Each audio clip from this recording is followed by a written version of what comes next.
Mesdames, Messieurs, bonsoir. En tant que membre de l'Association des firmes en génie conseil du Québec, le Fonds de solidarité FTQ est heureux de prendre part au Grand Prix du génie conseil québécois. Cet événement s'inscrit parfaitement dans la volonté du Fonds de soutenir l'industrie du génie conseil. Depuis 35 ans, le Fonds de solidarité a contribué à la croissance économique du Québec.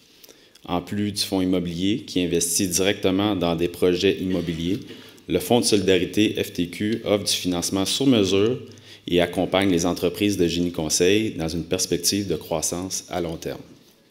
Donc, dans la catégorie PME Génie Conseil, les lauréats sont SDK et Associés et École de technologie supérieure.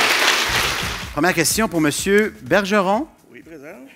Oui, présent avec un micro. Je vous en donne un à vous aussi et vous pourrez vous le partager sans aucun problème. Parlez-moi de c'est ce qui a été noté d'abord par le jury, cette collaboration incroyable entre les architectes et les ingénieurs, et ça transparaît dès qu'on voit le projet. Oui, bien, de toute façon, tout de suite en partant avec le bâtiment, il fallait le décontaminer, le démolir pour voir c'était quoi la bébite qu'on allait avoir apprivoisée. Donc, ça a été un défi parce que, comme vous l'avez vu dans les images, c'est un bâtiment fort, il y a une forte signature architecturale, donc ingénieur, structure et électromécanique, c'est plus un travail d'accompagnement pour s'assurer que le résultat soit là.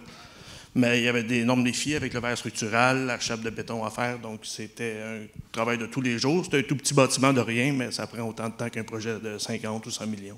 Oui, le jury aussi a parlé de cette dalle de béton, et on dit qu'elle est impeccable, même pas une micro-fissure jusqu'à aujourd'hui. Mais là, je vais passer le micro à mon collègue Pierre Malenfant, qui est...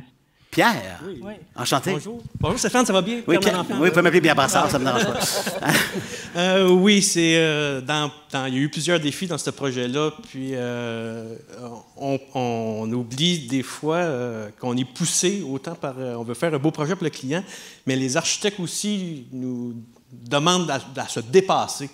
Alors, je vais toujours me souvenir de l'architecte du projet, Julie Morin. Elle m'avait vraiment dit, Pierre, la dalle, la plus belle dalle. The dalle. The dalle. J'ai relevé le défi. En tout cas, le résultat, il est là.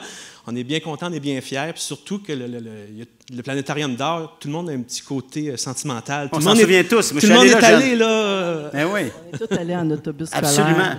Et il y avait un défi, parce que c'est un bâtiment qui est extrêmement sombre, qui n'avait rien à voir avec la vocation qu'il y a maintenant. Il fallait faire des percées un peu partout. C'est un beau travail de lumière qui a été fait là. Tout à fait.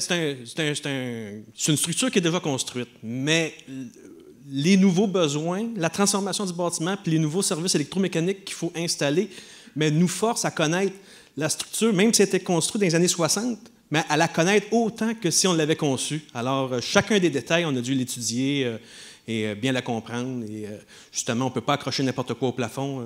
Il faut s'assurer que tout peut tenir. Et qu'est-ce que vous avez fait avec l'espèce de projecteur à deux boules là, qui tournait sur lui-même? Il existe encore, lui? Moi qui ai été relocalisé au niveau planétarium. Ah, il est au niveau planétarium. Oui. Bien, je vais aller le voir, je lui dirai bonjour de votre part. Hey, merci, bravo, bravo, bravo.